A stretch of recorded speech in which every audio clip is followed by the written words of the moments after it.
I am Will Fenton, Director of Research and Public Programs at the Library Company of Philadelphia, an institution that I know many of you know and love, like the rest of us. This is part of our seminar series, which we've been really running with a great deal of regularity since 2018. And since we're all adapting to this new normal and having to be very flexible about how we accommodate our researchers and sustain our community, we've taken them online. And so this is a Zoom webinar. It's a little different from other Zooms you might have seen. It still allows you to participate in a couple of different ways. As you are listening to this conversation today between Connie King and our seminar leader, Amy, you'll have an opportunity to submit questions through the Q&A button at the bottom of your screen. Or once you get sort of towards the actual question and answer section of this session, you can raise your hand virtually, of course. And we will do our best to identify you and grant you speaking privileges so you can actually ask your question without having to type it, which I know is a little bit less alienating in some ways. So with that, this is a little bit of a different start for a different session. This is very much in keeping with our executive director's call for us to really bring civic engagement into as many programs as possible. And given that we are really celebrating the anniversary or commemorating the anniversary of the 19th Amendment, and we're about a month out from, I think, a pretty significant election, we thought it'd be appropriate to bring in the experts on the ground to help us connect the past with the present. And so for that, I'm delighted to welcome Ashley Session, the Director of Civic Engagements and Partnerships, who also serves as a board member on the League of Women Voters. Ashley, thanks so much for joining us. Thank you so much for having me today. So again, I am Ashley. I'm with the Committee of 70. You see our great wagon behind that's a real Volkswagen that travels around the city of Philadelphia. Just talking about voter engagement from the League side as well as the Committee 70 side. I too also sit on the board in Philadelphia for the League of Women Voters Philadelphia chapter. I'm going to go through a brief presentation. I'm going to make it brief. You'll see me skip a couple of slides just because I want you to get the nitty gritty of what is happening. Will give you my email address, so feel free to email me with all of your questions. I will get back to you maybe at midnight, but we will work on it. So I'm going to share my screen. And if you have any questions, feel free to drop them. I'll try to answer a couple too before I leave if that's possible.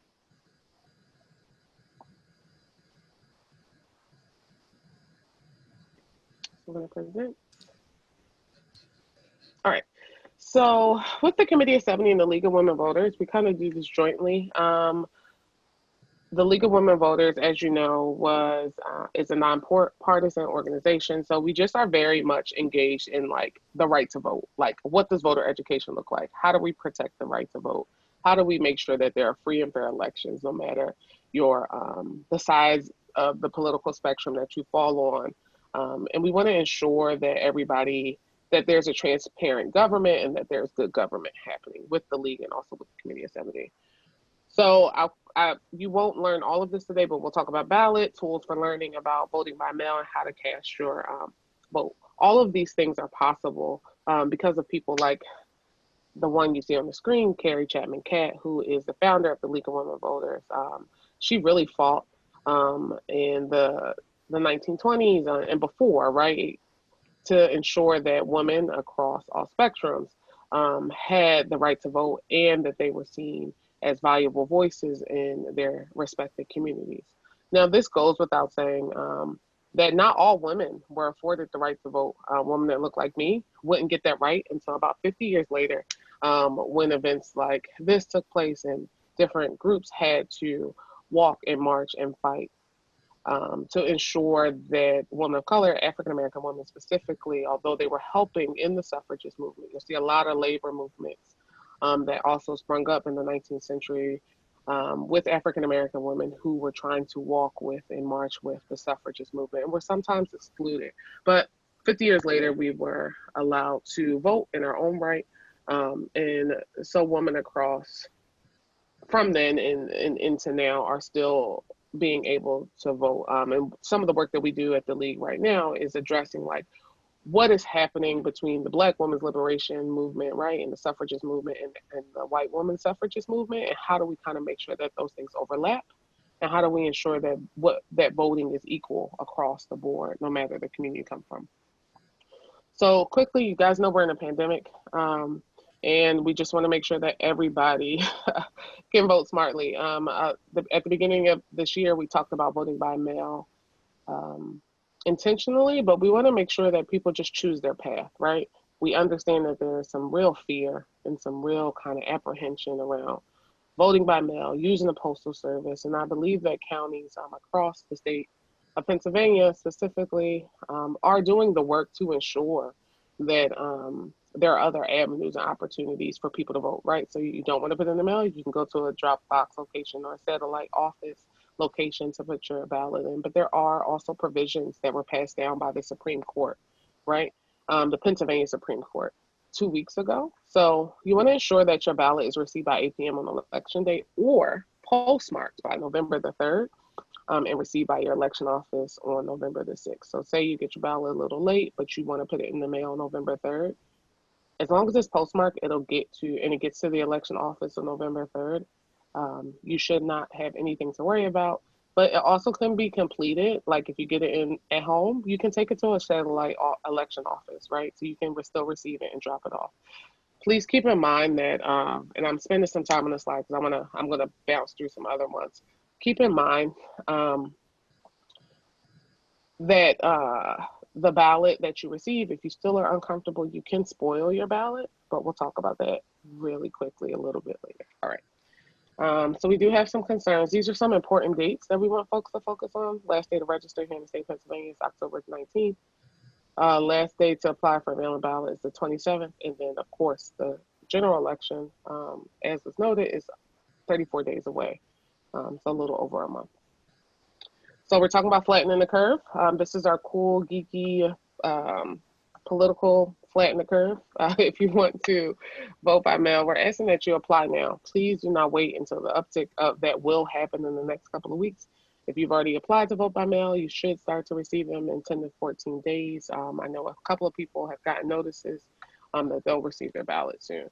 So of course, how to register to vote. I imagine this group knows how to register and you are registered, but here are ways online, by mail, in person, and at different entities. Libraries in the city of Philadelphia are open and are helping to process those. We do have a partnership at C70 to make sure that that is happening safely.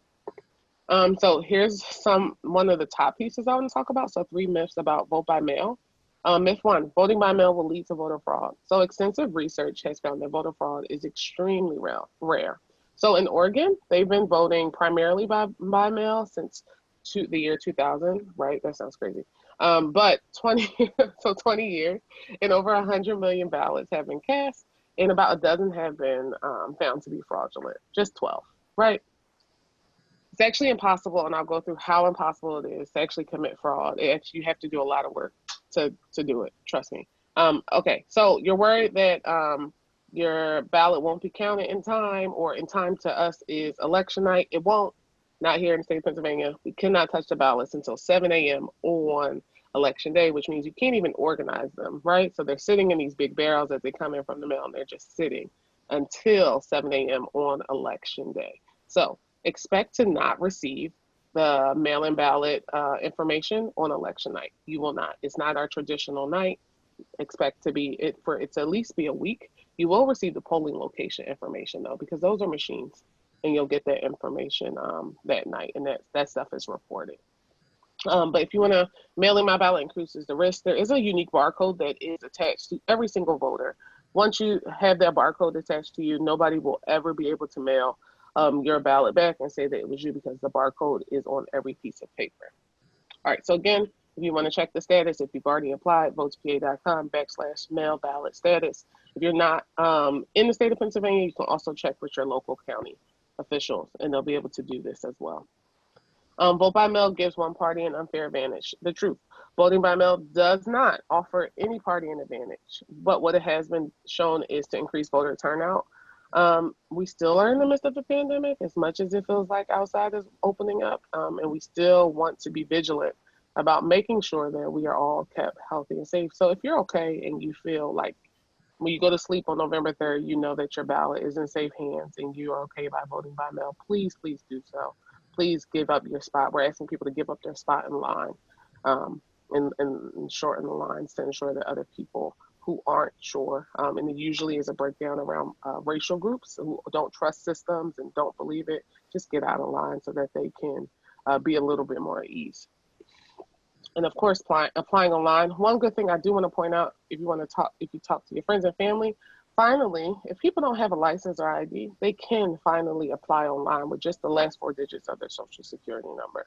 Before you couldn't do it. Before you had to print out a piece of paper and mail it back, ask for it, and it was a whole bunch of back and forth. Now you can go on the website, use your phone. Votes PA is very much mobile friendly, so you can use your phone and apply for a mail-in ballot with just the last 4 of your social. And of course, in person, you'll get an application. If you go to a satellite election office, you can do all of these in one stop. I want to register to vote. I want to apply to vote by mail. You'll be handed a ballot, and then once you receive the ballot, you can vote in that same instance, right? So all in one location. So how to vote from home? The earlier the better. Do not wait until October the 27th. Yes, that is the deadline, but that is literally a week before Election Day. And unless you like nerves and have a good system to manage them, I would suggest just apply now. Apply like while you're on this call listening to me. Block my face out. Go ahead, just apply. But the deadline again is November 3rd, and then it must be postmarked by November 3rd and received by November 6th. You can check ballot drop-off satellite locations within your county. And then also the status. Votespa.com is the official Department of State website. All right, so go there. A lot of drop downs. They've done a lot of work, and they've completed a Herculean task to ensure that you can check everything on their website. So who's on the ballot? Here we go. I'm going to run through this really quick. So we have a really cool tool at the Committee of 70 and with the league that we push out and that we use and that we do a lot of work behind the scenes for. It's called BYOB, right? But it stands for Build Your Own Ballot, right? We want you to go to ballot.70.org and we want you to type in your email address and your address. And once you type in your address, it literally will pull up who's on the ballot in your district and any questions that may be on the ballot. So if you're in the city of Philadelphia, there are 4 ballot questions. We've done the work of making it plain English, and so that you're not in the polling location or looking at your mail-in ballot like, what are you really asking me? So we broke it down so that you can fully understand what the ballot question is asking you. Of course, federal candidates and state candidates. President of the United States, obviously. U.S. House, so Congress people, the Attorney General here, Auditor General, Treasurer, PA Senate, as well as the House of Representatives. There's an election every 6 months, anywhere you are. So we want to pay attention, not just now, but also use our ballot tool every 6 months to figure out, like, what are we voting on? And here's a picture. I know we've heard a lot of, like, naked ballots. I want you to look at the coffee cup in the picture. That envelope that's in the picture is the secrecy ballot that you keep hearing about, that people are saying you have to make sure you have a secrecy envelope or your vote won't get counted. That is true. You have to put the ballot, which is that long form, in the middle inside of that secrecy envelope, and then take the secrecy envelope and put it inside of the other envelope that has closer to the left side of your screen that has the barcode. You want to fill out in black and blue ink and make sure you sign and seal. So here's the markings. You want to fully mark in. Scantrons are a thing. I don't know if people remember Scantrons, but you want to make sure that you are following the directions. So here we have an X through one of them. Vote for no more than 2. You can't overvote. It will disqualify what you wrote because a machine is looking at these, not humans. All right, so dress your ballot. No naked ballots. I don't know if people have seen the memes going around, but we definitely want to dress our ballots and make sure that they are fully clothed. To ensure that our ballots are counted. So again, the secrecy ballot goes in and then you make sure you sign and you return it, okay? So change your mind or your dog ate your ballot. Stranger things have happened. Somebody's cat actually peed on their ballot in the primary. Yeah, I don't know. And they just didn't want to touch it, whatever. So according to PA election code, you can foil your ballot at a polling location. So on election day, you can take the ballot that came to your house. You will go to your assigned polling location. You will then go to one of the election workers. Most likely you'll get sent to the judge of elections, where you will have to sign an affidavit or 12 to say that you are not committing fraud, and that you would like to vote on a machine, and that you are turning over your mail-in ballot. Now, say you don't have the ballot, right? You still can't sign in the book. In the book where you sign like, hey, I'm here to vote, and you sign your signature to validate that it's really you, there is something in that square where your signature usually will go that'll say like requested a mail-in ballot. So then you'll have to vote provisional. Now, provisional ballots are only counted, I promise you, are only counted after they verify that you have not sent in your mail-in ballot. They're the absolute last thing counted. And sometimes aren't even included in the final count that people see, unless you're an election junkie. You'll see it 3-4 weeks later, right? Because they've counted the provisional ballot, because they double check that you haven't voted on a machine and that you haven't actually cast a ballot. So then provisional ballots are counted. So again, election week is the new election day. On November 3rd, it's okay. The world will not end. We will wake up the next day and probably still not have results. And the next day, we probably still will not have results. But we can trust, and I know that there's a lot of election protection happening here, specifically in the state of Pennsylvania, to work on transparency so people actually know what the process is. And I'll say this, my hands are being recorded on Friday just to show what the process is, right? Hand model, didn't know that would happen. But to show what the actual process is around like what happens once your ballot is in the hands of the judge of elections or in the city, right? Or the commissioner. So we want to make sure that there's transparent government, like I said, with the league, as well as with the Committee of 70. So election week, folks, it will take time, but trust that it is happening. And I think things done well will always need to take time. So election protection. Yes, this is a 800 number, but it will take you to a live person in the city of Philadelphia. A number of lawyers have come together, Common Cause, ACLU, to really do the work around election protection. So yes, dial 866 or vote, but you will get a real person, and there will be a number of lawyers out and about on election day. And if you see something, say something. I promise you, all the protocols are in place. There are tons of groups behind the scenes in the world just working on this and ensuring that people feel safe no matter what. Quickly, poll workers, of course, there's a shortage, 1,700 divisions in Philly. 5 poll workers per division is needed to make sure that they are fully functional. That means we need 8,500 poll workers to ensure 90 to 100% of our polling locations are open. So please, please, please, if you can withstand a full day, it's 15 plus hours. Please, please, please, please. The average age of poll workers in the state of Pennsylvania is 61. We already had a shortage here in the city of Philadelphia, and COVID just showed how bad it was. But we do need poll workers, and we need a new generation of people who are willing to work the polls. Of course, a couple more resources, vote riders. Felons are allowed, convicted felons who have served their sentences are actually allowed to vote here in the state of Pennsylvania. Most people think felons can't vote. They can. But if they don't have, what if they don't have an ID? Vote Riders provides the funding and the resources to make sure that they can get all those things so that they can cast their vote. And then new voters. We are working with high schools to ensure that they are also registered across the city of Philadelphia. I'm going to stop sharing my screen. Tried to do that quickly. Yeah, so just vote, people. Protect your right to vote. No matter how you feel, please do so. Thank you so much, Ashley. I always learn something new hearing from someone from Committee of 70. There's so much intricacy, so much knowledge, and I really appreciate you setting aside a few minutes to chat with us. And so I'm going to pass this over to Connie King, who is our Chief of Reference and Curator of Women's History, and also, of course, the curator of Women Get Things Done, an exhibition that opened last Tuesday. Thank you, Will.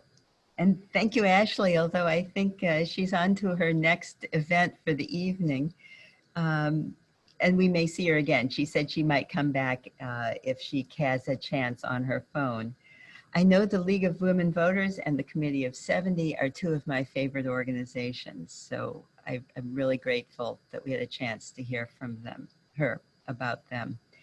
So tonight we're at our second session for the seminar, and I have so many thoughts at the beginning of this second session before Amy Sopcak Joseph and I talk for a bit. Let me share a few, and then I'm going to do a very quick virtual tour of the first part of the Library Company's new exhibition, Women Get Things Done, and maybe discuss a few of the things that weren't included with Amy. So, as you all know, 2020 is the year for celebrating women getting the right to vote. And perhaps the first session may have surprised some of you, because although Amy did mention the 1848 Seneca Falls Convention, she focused more on women like Catherine Beecher and Sarah Josepha Hale, both of whom did not support women's suffrage. In my introduction last time, I characterized that as an apparent contradiction.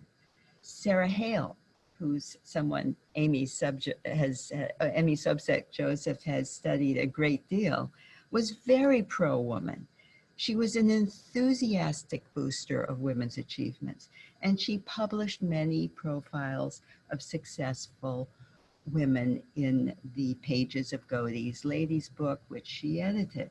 And she wrote that massive compendium, Woman's Record, that was full of biographies of women from classical antiquity through the early 1850s when it first came out.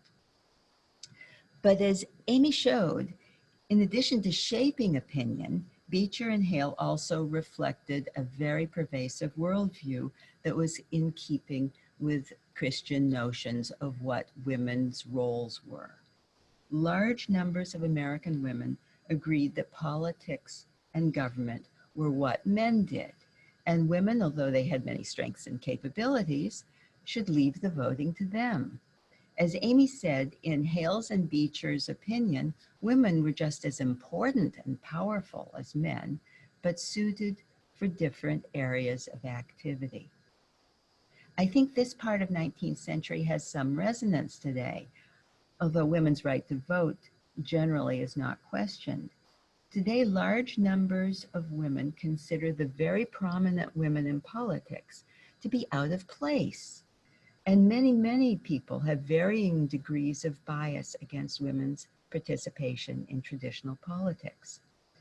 So I wanted to explore the very large topic of what women can do in the Women Get Things Done exhibition by looking at the 19th century pro-suffrage women in the context of their contemporaries, many of whom were indifferent or, as we've seen, against women's suffrage. Initially, I'd assumed that I'd have a very large section on Dorothea Dix and her leadership of the Sanitary Commission during the Civil War. But I soon discovered that the story I wanted to tell was about the younger women, many of whom chafed at Dix's restrictions and her authoritarian rule. She, for example, thought that the minimum age of a Civil War nurse should be 35, and a lot of younger women flaunted that requirement. I also assumed that there'd be a large section on Anne Preston and her important role in the professionalization of nursing. But I again found that the story I wanted to tell was about the younger women, including women like Mary J. Safford, who was a Civil War nurse who later became a physician and also a professor at Boston University School of Medicine. And finally, I thought there'd be a large section on Sarah Hale because she was such a major influencer. But I soon discovered that I wanted to look at Frances Willard, who became an influencer as Hale was nearing retirement age. Willard expanded the mission of the Women's Christian Temperance Union and encouraged relatively conservative women to think of voting rights for women as part of women's role as protectors of the home. So let's see if I can start the virtual tour of the exhibition. I can do this. There we go. Whoops. I double clicked. Excuse me while I back it up again. I've seen people do this and I did it. Okay, so here we go. Here's the opening page of the exhibition that's online now. The URL, in case you want to check it out, is https:/librarycompany/WGTD. So, as we all know, the history of the women's suffrage movement is often, if not usually, taught with a focus on Susan B. Anthony and Elizabeth Cady Stanton and a few others. But there were many other noteworthy women who were not affiliated with them and their organizations. And I wanted to tell their stories. There are 4 sections in the show. What can women do? What can women do for others? What can they do for themselves? And what more can women do? The first section, What Can Women Do?, focuses on the many women who sought to expand the areas of work in which women could support themselves. Needlework was often considered the most gender-appropriate work for women, and for decades, reformers noted that it was low-paying and demanding. And in the 1840s, the development of the home sewing machine only intensified the problem. With the mechanization of many industries, women were still most likely to perform tasks that involve sewing, and again, for low pay. The printing industry is an excellent example of this. I've picked some key illustrations from this book, and in this image, you see 10 men operating a cylinder press. You see quite a lot of men operating rotary presses here. And I think that's just a woman standing there, but I presume she has a duty connected with the work.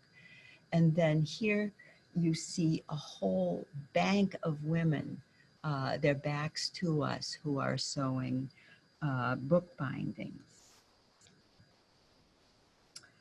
In any industry where women were employed, the jobs often involved sewing, and their labor routinely was undervalued. A few remarkable women, notably Carolyn Dahl, Virginia Penny, and Martha Rain, made it their mission to expand the range of socially acceptable female occupations in order to empower women through economic independence. I particularly want to talk about Virginia Penny and her book, 500 Employments Adapted to Women. Penny used her own inheritance to do the project, interviewing employers. She also circulated questionnaires to determine which jobs were available, where women could arguably have equal opportunities with men. She conducted literally thousands of interviews. And I love the passage that you see here that I highlighted. She writes, "It is surprising how many objections as regards health and physical strength required can be presented by selfish men who do not wish women to engage in their occupation." The 500 occupations that Penny recommends for women include art, especially the industrial arts, business, law, medicine, and I looked for it, library work. Librarians are number 16, listed between lecturers and magazine contributors. Of course, that's one of the many reasons I like Virginia Penny's book. But some parts of Penny's book surprised me. Consider what she writes about women practicing law. And here I quote again. She writes, "We cannot question the right of a woman to plead at bar, but the noisy scenes now witnessed in a court are scarcely compatible with the reserve, quietude, and gentleness that characterize a woman of refinement." Wow. Virginia Penny goes on to suggest that there are other areas of the legal profession that are more appropriate for women's capabilities. And again, I quote, she writes, "We would not encourage women to act publicly as counselors of law, but writing out deeds, mortgages, wills, and indentures," and I love this, "could be a pleasant occupation for such women as are qualified and fond of sedentary life." That sounds like another wow. So that's Virginia Penny's take on women lawyers. And the way I talked a few minutes ago about the older generation, she was part of that. She was in her 50s during the Civil War. So now let's turn to another woman who was in her 20s during the Civil War. And you've seen part of this image in the thumbnail we used for the event tonight. This is Martha Rain's book, What Can a Woman Do?, which came out in 1884 after she had been involved in the project for quite a while. She was, in fact, a journalist herself, and she established a school of journalism in Detroit a couple years after this book appeared. When I was preparing the show, I read Mrs. Rain's chapter on women practicing law. She notes that in the 1880s, there were women trial lawyers in the United States, and she recommends both the University of Michigan and Boston University as good law schools for women. And Rain provides short sketches of a number of women lawyers and adds helpfully that they would be willing to ask questions that women considering law might want to send to them. And that's the encouragement of trial law that you see lacking in Penny's book. Rain also warns women off other occupations. And I love this. She notes the drawbacks of working as a telegrapher. She describes a disease called telegraph cramp, and she says it's an occupational hazard that can incapacitate a worker. She also notes the pay gap, because at the point she's writing, men are making almost twice as much as women for the same work. And both men and women's wages were steadily falling as more and more people learned the skill of telegraphy. And this was part, and I want to add this is part of something that was also going on. Western Union and Cooper Union teamed up to offer a free course in telegraphy for women. And as historians have noted, this very likely worked out well for Western Union's profit margin, which is an unfortunate fact of what was promoted as almost a philanthropic program of helping women into the workforce. The second section of the show, Doing for Others, focuses on how women's volunteer work during the Civil War led to paid careers following the war, especially in the fields of medicine and organized philanthropy. I love this illustration in Frank Leslie's illustrated newspaper. That's an artist's depiction of an event that took place in New York City about 2 weeks after the shots were fired at Fort Sumter in May 1861. According to the article that accompanies this, 3,000 women met to discuss the ways they could help the Union cause. The following month, the United States Sanitary Commission was created to continue the work of women raising funds, caring for the sick and wounded, and soliciting donations such as homemade hospital gowns. And here's a pattern that the Sanitary Commission published in their bulletin, which is interesting in light of what we were saying about sewing. Women of the Sanitary Commission held fairs in many northern cities, raising millions of dollars for the Union cause. And people who know Philadelphia lithographs well, chromolithographs, are probably familiar with this image of the Great Central Fair. It was held in June 1864 in Logan Square, and you can see the Cathedral of, whoops, I didn't mean to do that, the Saints Peter and Paul in the background. But trust me, I won't go back because I want to keep going to give us plenty of time here. After the war, Civil War nurses led the way to the professionalization of nursing. And here are some late 1880s photographs from some cabinet cards we have in the collection depicting young professional nurses. These women would have been born right after the war. And after the war, many books appeared documenting the importance of women's wartime work. By and large, they focused on white women's contributions and obscured the fact that many Black women also contributed to the war effort, including Harriet Tubman. In fact, the case can be made that when Tubman worked for the Union forces in South Carolina, her ability to gain information about the location and movement of Confederate forces from the local Black population was crucial to the outcome of the war, which I think is a fact that often goes unrecognized. But I think is getting more attention now that we've seen the recent movie and some other podcasts and books. So I want to now go on to the third section, which is called Doing for Themselves, what women can do for themselves. Because not all women were raising money, making hospital gowns, nursing women soldiers, or spying behind enemy lines during the Civil War. Some women were seemingly unaffected by the war, including fashion magazine editor Jane Crowley. She didn't mention the war much in her columns.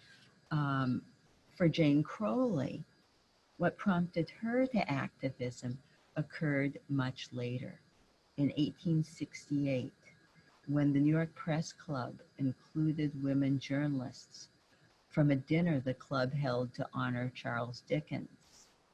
Crowley was outraged, and she founded one of the first women's clubs the following month. It was called Cirrhosis, that's spelled S-O-R-O-S-I-S, from the Latin word for sister, which I always have to say because it sounds so much like something else. The backlash against cirrhosis, which was, like I said, a club created by women to help women, may seem surprising today. Harper's published this satiric cartoon in May the following year. And in the background, you see a man taking care of an infant while women engage in organizing activities. There is so much going on in this image. In the foreground, you even see a woman reading Susan B. Anthony's periodical, The Revolution.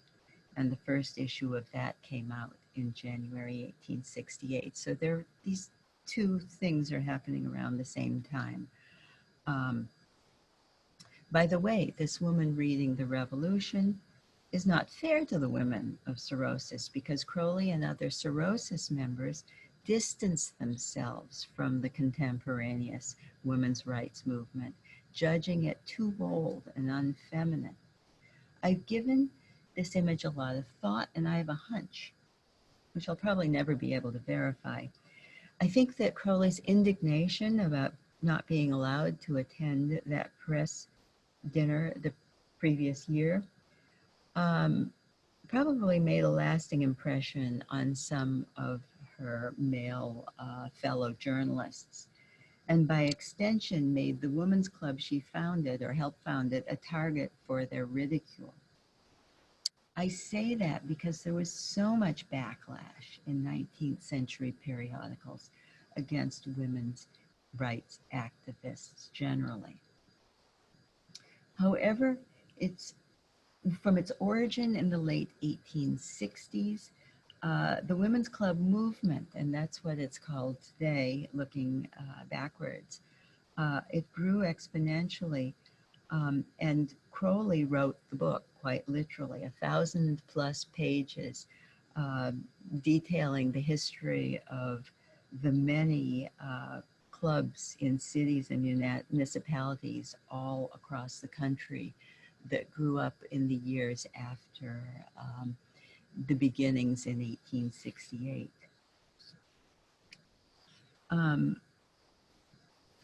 Philadelphia had a long history of women organizing to help other women, especially working women. During the Civil War, Philadelphia women started organized daycare, known as day nurseries. And this particular one is the one that they have their 13th annual report by 1876. They're dating their history back to 1863. And the women who are running these day nurseries are caring for children who start arriving at 6:30 a.m. and receive 3 meals a day. This is very interesting. I was amazed when I realized that organized daycare was one of the innovations that can trace its history to the Civil War years. And I just want to say something, because I think it's important to note that these nurseries really helped the employers as well as the working women. The most favorable thing you can say, of course, is this is enlightened self-interest. Your staff, with your female workers who may be mothers, whose husbands are away in Civil War service, you want them at work at your place punctually. And so this may be something that solved a problem for some relatively privileged white women who conceived of this as something that would help working women, but also help themselves. Consider too the boarding houses for unmarried women. Elite white women operated them as charities. In the show, I quote this particular Philadelphia group's mission, and I'm quoting, to provide the privileges of a Christian family for working women at a moderate board. So they didn't have to pay the full cost of running these houses because, like I said, they were operated as philanthropy, but they did have to pay something. This is this emphasis on correct behavior and rectitude is what as historians sometimes call coercive philanthropy, because it helps others for sure, but it also helps preserve the status quo. This isn't looking to women for their input. It's not listening to them for what they need and encouraging self-sufficiency in ways that they promote by looking for ways they can be self-determining. But that's getting into the kind of politics that I'm hoping to talk to Amy about now. So I'll stop there because I want to leave time for my conversation with Amy Sopcak Joseph and for your questions. And we'll get to the last installment of the show next month, so stay tuned. I can stop sharing my screen now. Thank you. Excellent. We're gonna switch screen shares, although you're gonna see some very familiar images in but a second. I think it was if I did this, it gave you my screen. All right. So today, welcome everyone. I haven't gotten to speak yet, I guess. So hello from Wilkes-Barre. I'm happy to be here with all of you again and with Connie to talk about both debating women's place in America and specifically linking this to the exhibit itself. And so when I had originally conceived of this kind of set of seminars, I thought about kind of filtering out or talking specifically about women's economic power and women's labor in one session. And then we'll talk about kind of collective action in the last session when we wrap up in 2 weeks. So I initially called today Shattering the Sphere, Women's Labor and Economic Power. And we've taken a slightly different turn too, because I want this to be about labor and power kind of broadly across the 1800s, but we're also going to talk about the labor that actually went into putting all of this together. I'm teaching a public history course this semester, so I've been thinking a lot about how stories are interpreted for the public and the kinds of work that goes on behind that. And I've been privileged enough to actually see that pretty closely in working with Connie over the last 2 years or so on this. So I thought we'd take this opportunity to make some of that labor a little more apparent, because there's a number of stories and things that are kind of going on in the background that you'll never really get to see if you went to the library company and actually got to see the exhibit itself. So we're going to talk a little bit about that tonight. So first, I just want to, I think many of you were here last time, though I will admit that I didn't have a specific list of who was here last time and who's here this time. So it's really great to see you here if you weren't here last time, and to see some familiar names again. So the last session, or really the first session of this 3-part series, was on separate spheres and suffrage. And in that, I really tried to focus on this development of the idea of separate spheres in the 19th century, this idea that men belonged to the public world and that women, a public world of business and politics, and that women belonged in private, in the home or with the family. And I think some of the quotes that Connie pulled out are so fascinating, because to some extent while they're expanding ideas about labor, they are also still linked to and reinforcing that separation. Lawyers, you don't want to be a trial lawyer because that's public work, while you might find it fascinating to write out wills and other documents. I think we can see that working itself out in that description there. And so this really emphasized women's key roles as wives and mothers, as the moral center of the family and of civic life. And some people were able to take a look at the article by Barbara Welter, which lays out this as an ideal. And I really want to focus or emphasize again that this was an ideal that people were talking about and debating, and some women were trying to live up to.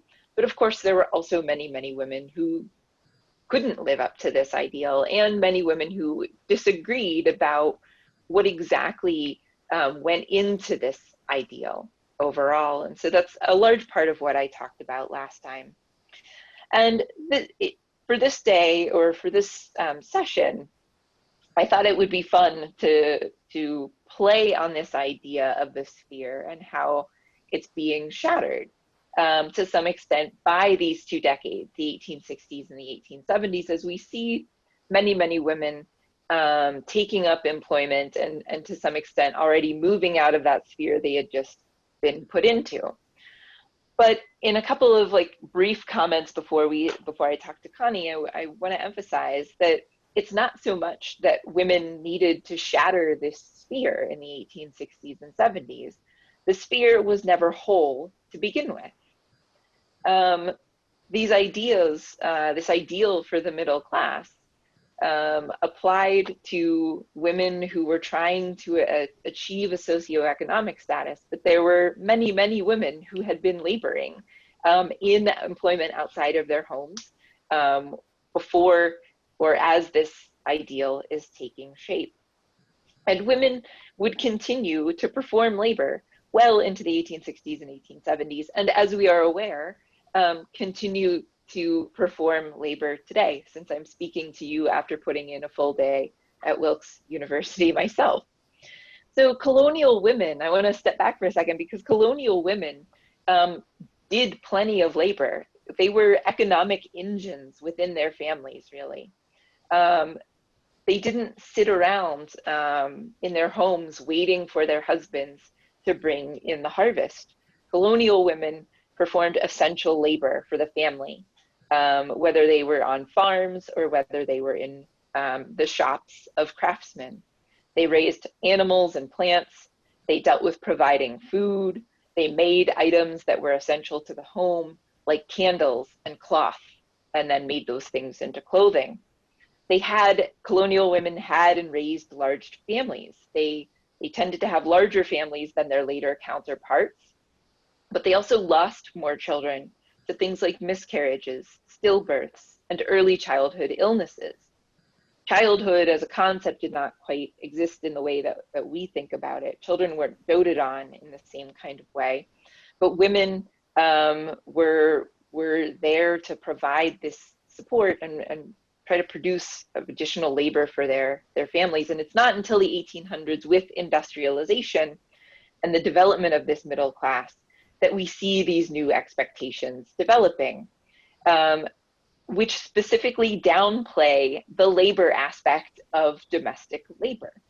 In historian Jean Boydston's classic monograph called Home and Work, she shows that we can trace out the process by which activities performed outside of the home were considered work, or became to be considered work, while activities at the same time that were produced in the home or performed in the home eventually were not considered to be labor any longer. This was a process that we can see playing out during this time. And I want to highlight, if I can get this to advance forward, I know Connie just showed these too, but I love these images. I think there's so much going on here. They're from the lady's book, and they happen to appear in 1863. So they're appearing during the war, and I think they're February and March of 63, if I'm remembering off the top of my head. On the left-hand side, we have the old sewing machine. And on the right-hand side, we have the new sewing machine. And I think there's numerous ways to kind of read these documents here. To some extent, this is illustrating the pervasiveness of needlework, which Connie has already highlighted. This idea that needlework was a basic, the skills with needles were a basic thing that women would pick up on as they were growing up. And this was always something that women could fall back on in times of economic necessity. Louisa May Alcott, I know, I'm mixing my East Coast cities by talking about Alcott in a event for Philadelphia, but she spends some of her time writing, but she also spends a decent amount of her time that she records also plying her needle in order to produce wages for her family. And Alcott is not alone. There are many, many women who are employed both kind of as seamstresses within their homes, and as industrialization moves forward, there is a shocking amount of goods that needed to be sewn together. One time I pulled together a list of these things, and it's a shocking amount of things. It's the printed goods that Connie was talking about, but it's also, and it's clothing, obviously, but it's also all those kinds of accessories. It's any kind of linen goods that you would have in your home, and things like umbrellas, and like there's just such a wide range of materials that needed to be sewn or had some kind of sewing as part of their assembly. And so women are key to producing all of those goods for a very, very long time. And I think it's easy to read this image from 1863 as this is a kind of lower class woman, potentially, you know, in her kind of very small and unadorned room, perhaps in a garret in someone's house, with her one lonely candle, plying her needle late into the evening to earn wages. And then on the other side, we have the new sewing machine, which there is just so much going on in this image. I will point out that the magazine or the printed piece that's on the ottoman is a magazine, and it does say Godey's Ladies Book. So it is advertising its own worthwhile, its own worth to readers within this image. But here, this new sewing machine is not just the new mechanical sewing machine here that the woman is using, but there seems to be almost a reimagining of this labor among middle-class women and within their families. And I think it's really interesting to think about in light of some editorials that appear in the ladies' book that also emphasize how unhealthy this kind of labor is for working class women who are struggling to do this work to make very low wages. So I think this is really complicated, right? Because to some extent, the magazine is pointing out that women need better employment than being able to make a pittance of wages on piecework by doing needlework. But also, to some extent, one could argue that or wonder whether this idea of the new sewing machine, of having middle-class women taking care of their own sewing within their family and teaching this to their children, is this also taking employment away from women, or where? And I guess this is where Penny's book comes in, right? Virginia Penny and Rain's books, trying to find other acceptable employments that will pay women better wages, or wages so that they don't have to toil like the old sewing machine here. So I think there's numerous ways to really think about this, especially since this does appear during the war, and particularly, which was also particularly a time when wages for needlewomen decreased. And it's worth, as we look at these two images, as we gaze on these images, it's worth repeating that there are many women who couldn't achieve these ideals. Not only the white working class women kind of pictured here, but we have rural farm women, free Black women and enslaved Black women, any woman who had to work outside of her home and could not essentially achieve the sphere that we've talked about anyway. And I asked, or sent along, you received this as part of your materials as well, to think about. I also love this image. I know it wasn't I'm slipping something additional in that wasn't in the exhibit, but to think about kind of how the Civil War was a kind of pivotal point, or we could look at it perhaps as a pivotal point in thinking about women's labor. This image, of course, appeared in Harper's Weekly in 1864, and it's about celebrating women's contributions to the Union, particularly linked to the Sanitary Commission, as we see. And yet it's also doing a lot of interpretation for us, I think. Much of this, what it's highlighting is about care work and domestic work, things that would be familiar and legible within this idea of women's work within the private sphere.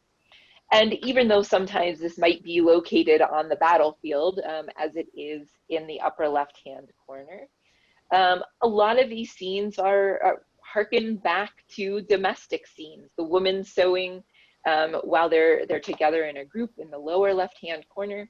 But this central image in a hospital still focuses in on a kind of domestic scene of this woman who is caring for, tending to, and reading to a wounded soldier. So even though it is most definitely celebrating this labor that women are doing, this is also very much situating it within this broader kind of context. And there's many things to kind of say about women's wartime service, I think, overall. One of the major things we think about, and Connie showed us some of the images of the women who became nurses later. This is a pivotal point in kind of creating nursing as a profession. Prior to the Civil War, the concept of who was a nurse and what exactly those duties might look like was not necessarily clear. The Army itself largely employed men to take care of what we would think of as nursing duties. And it's because I'm talking about nursing, I have to invoke Florence Nightingale's name. I think if anyone from Wilkes's nursing program saw this and I didn't invoke Nightingale, because that's who they mention to me every time they hear I'm a historian, I feel like I have to make note of that. Nightingale's work in the Crimea in the 1850s is pivotal in terms of influencing American women's work here. And she happened to continue on the theme of publishing too. Nightingale published 2 books, one in 1859 and one in 1860, detailing her work to improve conditions in Army hospitals. And this idea of women being able to come in and organize and perform this care work became really, really important. The Union Army decided to increase women nurses. And of course, we have Dorothea Dix, who had very specific standards, which I think are really linked to helping women be taken seriously in these roles. As opposed to, like, we've talked a lot about the ideal of women, of the separate spheres idea of women as domestic, but there are also still other competing kind of ideas about women, particularly those with more money, as fashionable women who can't be taken seriously, who are going to go in and perhaps do inappropriate things. So Dix lays out, she wants women who are plain looking, who are going to wear a particularly kind of plain color palette, no frills, no kind of jewelry and things like that. I find this fascinating because there are people, it connects to things that I read earlier on in the 1830s and 40s. So there's a particular aesthetic she is advocating for. And ultimately about 3,000 American women will serve in with the Union Army as nurses, but thousands more will find labor, or will perform labor as matrons, as cooks, laundresses, in all these variety of roles in both Confederate and Union hospitals.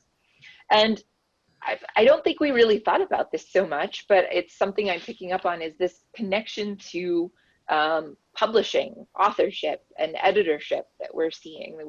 That we have women who are building reputations acceptably in the antebellum period as authors, and people like Hale as editors. And this is only going to expand with the war and afterwards. Women like Mary Livermore will pursue broader careers in writing and publishing, using their experiences in the war as springboards. Louisa May Alcott too does something very, very similar. Hale doesn't serve herself, but will continue to edit the Ladies' Book, and a number of other Philadelphia and New York women's magazines will continue to be edited by women. We have Jane Crawley as well, who I want to talk a little bit more about in the third session. I think she's super fascinating. So we have these women playing on the kind of acceptable standards and then expanding upon those, I think, a little bit based on their wartime experiences. But what's missing here, particularly, or at least in this image, to some extent, we're missing that writing piece that's going to come up.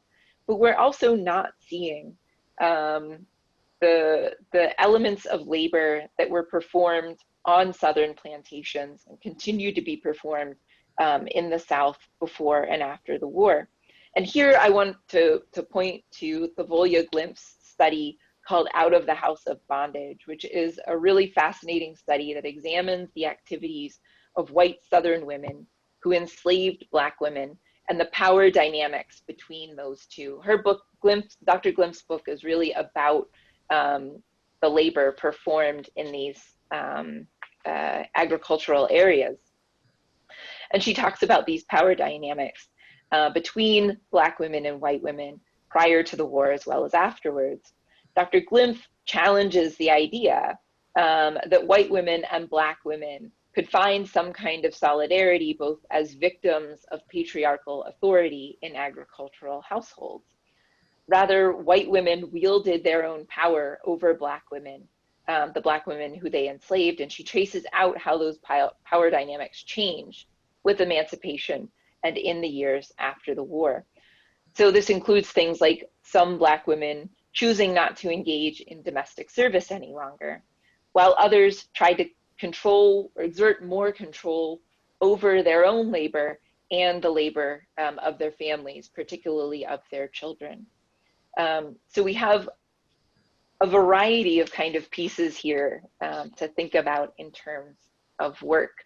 And what our sources, I think this is actually a really good transition because this source tells us a lot about how some people in the North at least were thinking about women's roles. And yet there's lots here that isn't being said.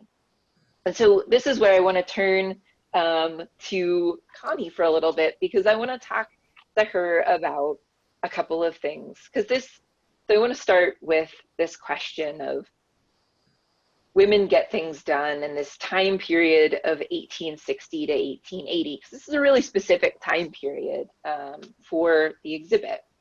So why did you find 1860 and 1880 to be useful boundaries for this story that we're looking at?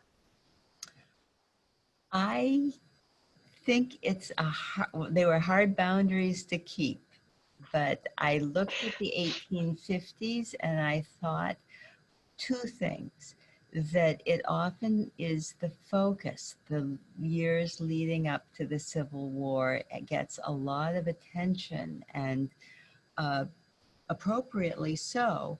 And it also is the core of the story that you often see for women's suffrage, how it grew out of the abolition movement, and the women who were involved in Seneca Falls in 1848 were some of these prime movers in the abolition movement in the 1850s.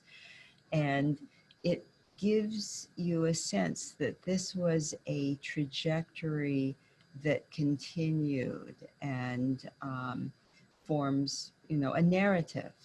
And I thought, well, actually what I'm seeing when I'm looking at what the story I want to tell is that a lot of the women in the 60s and the 70s were very clearly interested in not being affiliated with them because of an event, a particular event that happened in the 1850s that sort of warned women off political activism. And that was around the time that some of these prime movers were wanting to speak in public at local temperance meetings and were told they were not able to do so in 1852 and started the separate New York State Women's Temperance Society. And at exactly that same time, one of the periodicals that they were affiliated with, the Lily, had an article advocating dress reform in the form of bloomers. And bloomers were this short dress over what we would call harem pants today, maybe. And the idea was it gave you, if you were a woman, more mobility than the full long skirts, possibly with hoops. And I'm not a fashion historian, but trust me that this was a very small step from our perspective, but a huge iconoclast move in the fashion world in the early 1850s. And suddenly these women who wanted to speak in public, who were interested in women's suffrage as well, and prison reform, and a lot of other things, because they were part of what is often called the reform movements of the antebellum period, they're tarred and feathered by the media and they're called bloomers. And suddenly there are satiric cartoons everywhere about these women who want to take the place of men. And legions of women decided that they got the message that this was not something they wanted to do. They did not want to be part of those women's suffrage advocates. And so I was looking at, and in fact, when we first started talking about the show in-house here at the library company, I think there were people who expected me to be able to tell what is a familiar story with some of our key sources. And the library company doesn't have some of the major sources, except when we filled in gaps by 20th century and 21st century collecting. Our collection was basically, our mission in the 19th century was basically that of a public library. And we served our reader members and others. We were open to the public, even if people weren't members. And what we had, it reflects a lot of much more conservative strains of women's work in what I'm calling activism in the show, but we started out talking about as caretaking. Mm-hmm. And that's a very interesting fact, that we have chosen to characterize a lot of women's philanthropy as activism. And I think it's fair. I just think it's a choice to call it that, because I wanted very much to look at our collection for what it is, which is looking at a lot of women's volunteer work, working for others. But the women who are involved, like I said, were very clear that they were not advocating women's suffrage. And it's no accident that that's what our collection has. We have a lot of annual reports for some of these organizations that helped working women or helped fallen women or promoted women's work with prison reform, trying to ameliorate the conditions in public prisons. Right. And yet, I mean, this work is, I remember that we went back and forth about caretaking, activism, kind of how to frame these things. And yet, to some extent, these are, if we're thinking about activism as being part of your community and trying to affect change, I mean, that's part of the key piece here, right? Is that these women are out there trying to affect this change. Not all of them necessarily believe in their own equality, or not all of them necessarily are going to consider themselves to be pro-suffrage. And yet that does not mean that they're not necessarily also, as you said about Hale, kind of pro-woman, or thinking about how to make others' lives better overall, right? But so this is, it's a complicated time, I think, to try to categorize and label what they're doing, because some of the ways we want to categorize and label it today doesn't necessarily totally mesh with how they would think of themselves at this time. And they wanted to help others, but they didn't necessarily want to upset the status quo. Absolutely. There were many things that we could say today where we can fault the women, which I sort of alluded to at the end.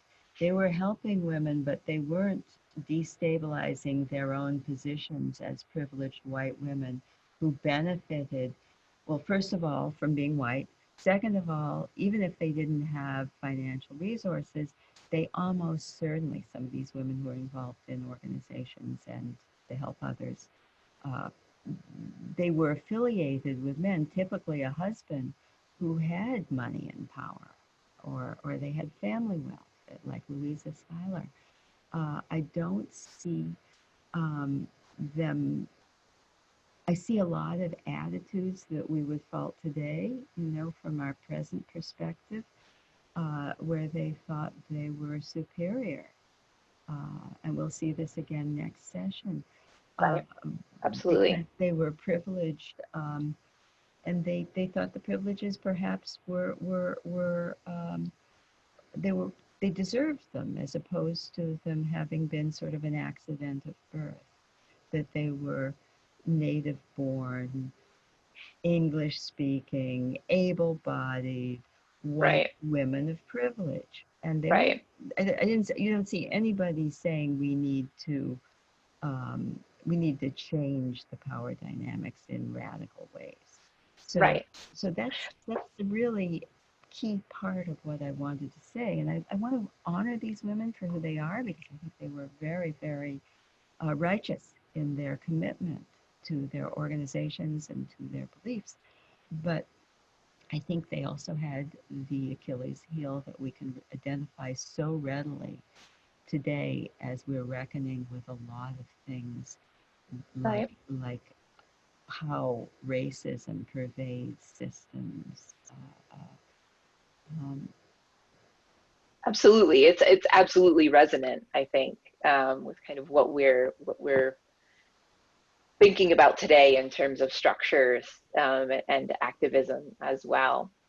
So I know you alluded a little bit to some of the challenges, and so I have a couple other questions, but I know we're getting close to the end of our session, and I want to make sure, I know that we have one of our participants who has raised their hand, so I want to see if I'm going to allow, I think, this person to talk, and I'm going to invite, if Carrie would like, I know she put her hand up quite a bit earlier, so I want to give the option to potentially talk and convey your question at this point. I also want to look.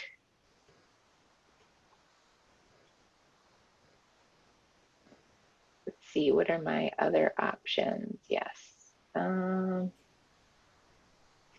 We're asking you to unmute, Carrie. I will. No.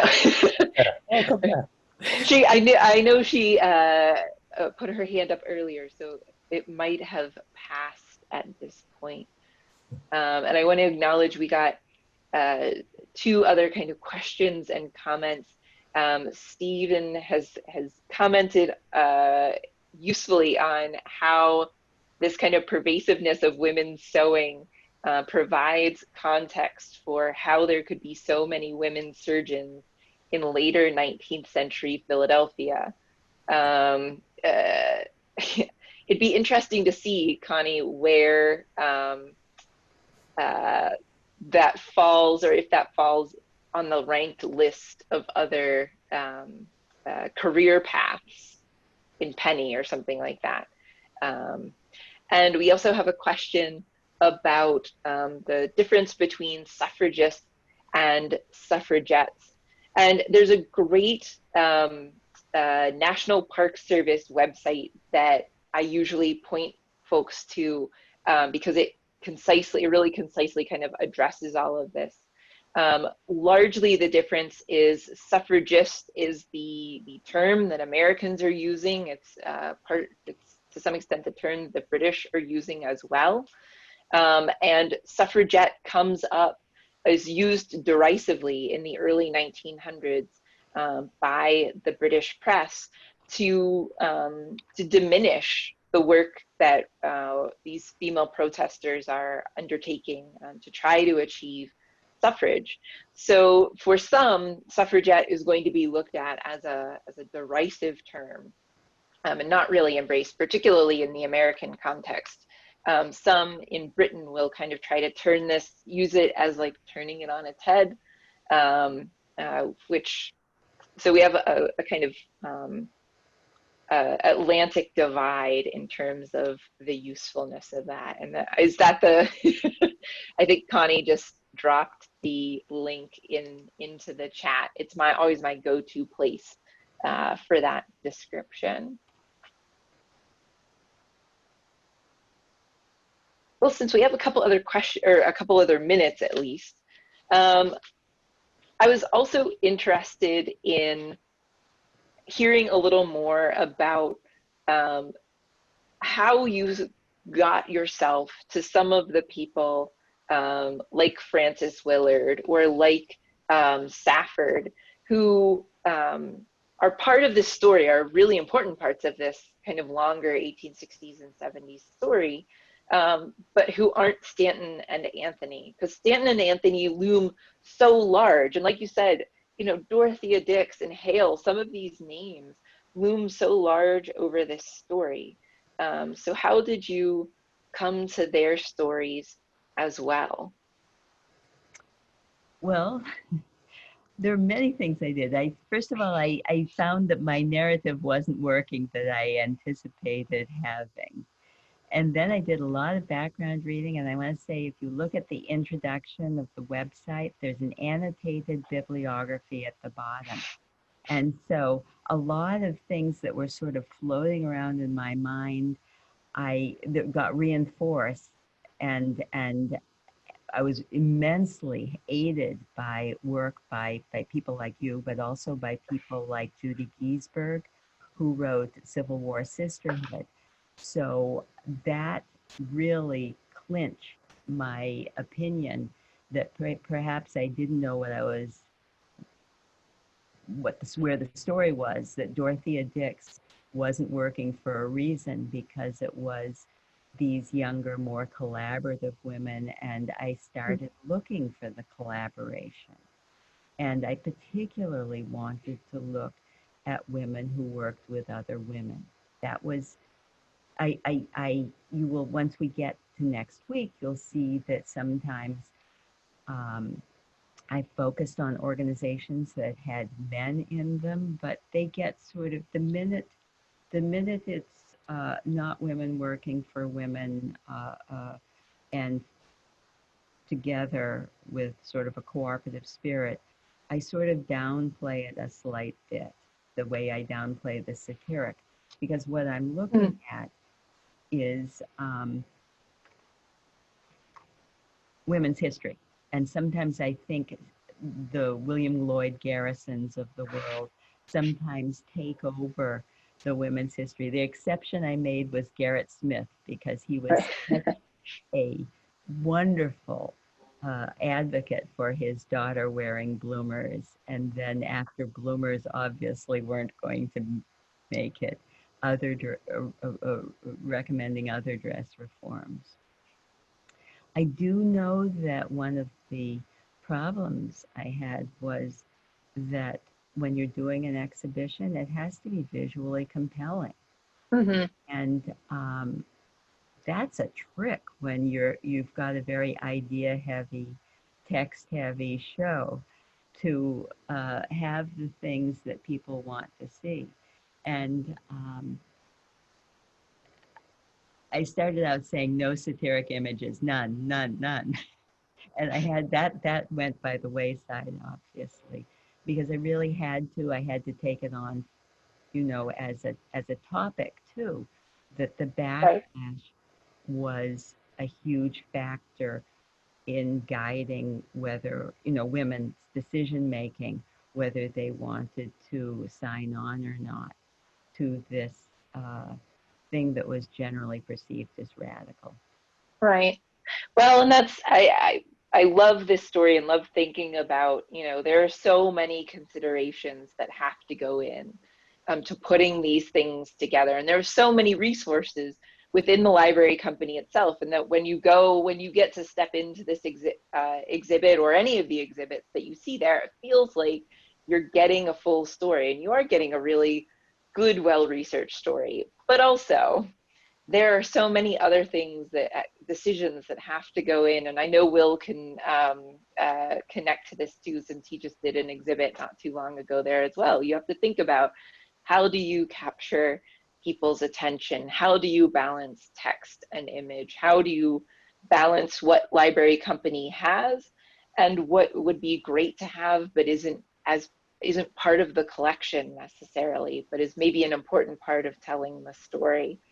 So just as women's labor is a really important part of this kind of story for the time period, there's also lots of labor that goes into all of the work that you end up kind of seeing within the exhibit space itself or online, since it's all digitally available to us by the magic of cameras and the internet.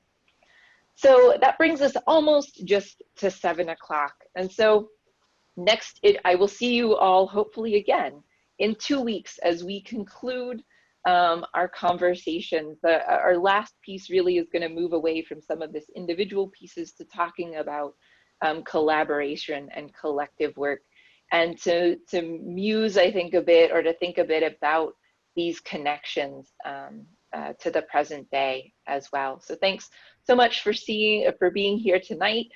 Go enjoy your dinner or go enjoy the rest of your evening, and see you in 2 weeks.